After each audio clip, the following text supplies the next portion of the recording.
Happy Mother's Day, everybody. I was thinking about moms, and especially my wife, who's the mom of my children. Thinking about my own mother, who I'm grateful for. May she rest in peace. And how, taking my cue from Father Steve's sermon this morning, which was so encouraging, he was talking about Deuteronomy 6 and how the children of Israel are supposed to be told their whole story, the story that stands behind them of God's rescue, and the fathers are and the mothers are to pass it on. And whenever the kids ask, like, why do we remember like Passover this way? They're supposed to be told the whole story. And how moms especially often are the keepers of tradition, and they tell the stories of, say, our births and those key moments in life, those transitional moments in life when something significant happened, or perhaps she prayed and God intervened in such a way that she knew that you were going to be okay. And all of that made me think of my wife, Jeannie, who is the mother of my children, as I said. And so she's a storyteller. She's a great storyteller, a keeper of tradition for us, and passing along those stories.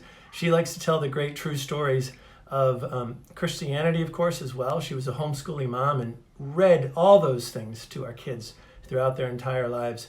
But she loves the great stories that are in keeping with that tradition too. So things like Tolkien, for instance, she grew up with that.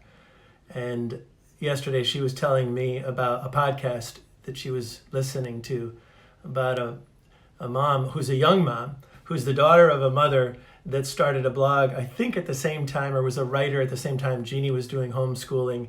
And so there's a sense of legacy right there. And then this woman is now sharing a blog, I think it's called Amy Wanders, and she's telling this story of how when things are really hopeless and things are really difficult and it seems so bleak that all hope is lost, how do you deal with that? And Jeannie, as she's telling the story of this woman, Amy Wanders, in her podcast explaining some of the writing that she's been reading about Tolkien. Tolkien was a person who wrote the Hobbit and the Lord of the Rings series, but he had a really profound and painful experience as a young man being part of World War I, which was a devastating, really seemingly hopeless situation for so many in that generation. So many, an entire generation of young men died, and he was fortunate enough to live, and wrote about a concept that he called eucatastrophe, like eucatastrophe, I think it is.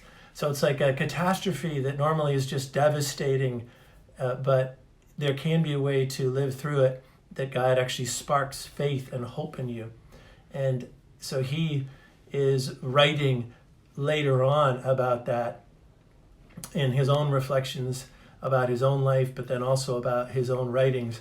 And Jeannie's talking in that same vein of what eucatastrophe really is.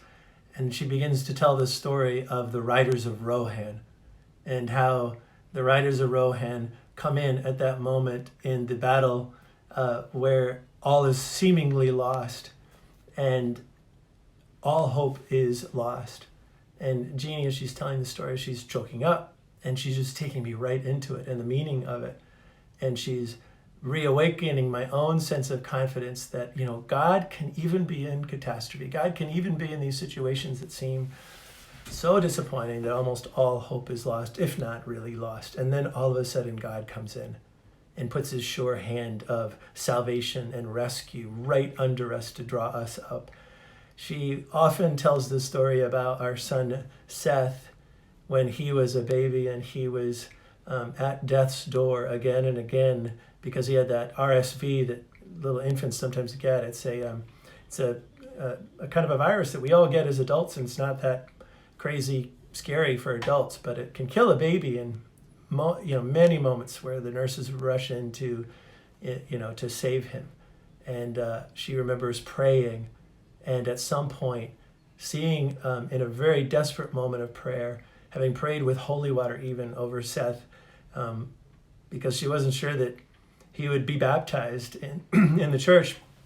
She saw these angels come in and do holy battle for him, because this was more than just a physical sickness. And that day Seth turned a corner, and Jeannie became a mother, not just of her son by birth, but also even by faith, by the way that she was keeping the faith whole, by bringing all of his life to the Lord. And that's just the beautiful gift of mothering. And then she's continuing to share that with us through the kinds of stories that she tells, the way that she tells the story of how God has touched our lives, especially when we sit around at table. So she loves to do that. And I want to encourage you guys this week to tell the stories of what it's like to really be you, as Father Steve said, and do it in detail and bring out all of the color about the gifts of God's providence and the gifts of his provision, the gifts of who we really are in him. And let us celebrate our mothers who, when they're really being themselves, help us to do that. God bless you all.